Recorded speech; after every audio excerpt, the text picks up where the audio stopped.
Bamako abrite depuis ce matin la 9e revue annuelle des réformes politiques, programmes et projets communautaires de l'UEMOA au Mali. La rencontre vise à faire le point de l'état de mise en œuvre des réformes de l'UEMOA au plan national. En 2023, ont été évaluées 131 réformes contre 116.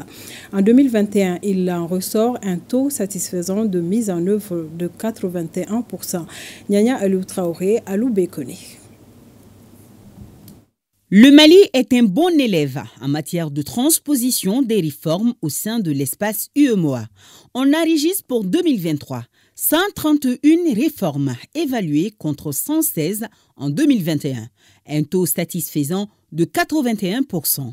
Ces données nous viennent de l'évaluation faite au compte de la 9e revue annuelle des réformes politiques, programmes et projets communautaires de l'UEMOA au Mali. 8 mois après la tenue de la phase technique, nous voilà à la phase politique de la revue. C'est dans cet esprit que les résultats particuliers suivants sont visés à travers l'exercice de la revue annuelle, à savoir améliorer le niveau et la qualité de mise en œuvre des réformes, des politiques, des programmes et des projets de l'UEMOA, favoriser la transposition des directives dans les délais impartis, renforcer le niveau de dialogue et de concertation nationale avec la commission de l'UEMOA dans le cadre des interventions régionales à internaliser. Et enfin, identifier les difficultés et les écueils qui pèsent sur la bonne exécution des chantiers communautaires. Pour l'exécution des programmes et projets communautaires au Mali, il sera déboursé un montant de plus de 23 milliards de francs CFA. Ainsi, la présente revue est l'occasion pour nous de revisiter en profondeur les réformes et politiques communautaires afin d'analyser la nature précise des lenteurs et des difficultés qui affectent leur transposition et leur mise en application. Elle nous permettra également de faire la situation des programmes et projets de l'UEMOA en cours d'exécution au Mali. 2023 aura été une bonne moisson pour notre pays, malgré le contexte de crise mondiale, poursuit le ministre Sanou. Par ailleurs, il reste convaincu qu'avec la nouvelle dynamique, par la reprise des activités des organes de l'UEMOA au Mali, les perspectives seront favorables pour l'approfondissement du processus d'intégration économique dans l'espace.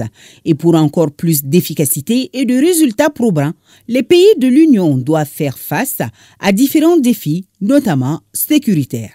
Je voudrais aussi, face aux défis sécuritaires qui constituent une préoccupation majeure et grandissante au sein de notre Union, réaffirmer notre solidarité au gouvernement et au peuple malien dans la lutte contre l'agression terroriste et les trafics de tout genre que vit le pays depuis plusieurs années.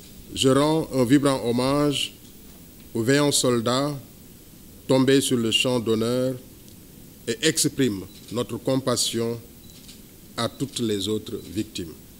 Pour rappel, la revue annuelle des réformes politiques, programmes et projets communautaires au sein de l'UEMOA a été instituée en 2013. Elle est placée sous la présidence des premiers ministres ou chefs de gouvernement. La session de Bamako a enregistré la participation massive de membres du gouvernement.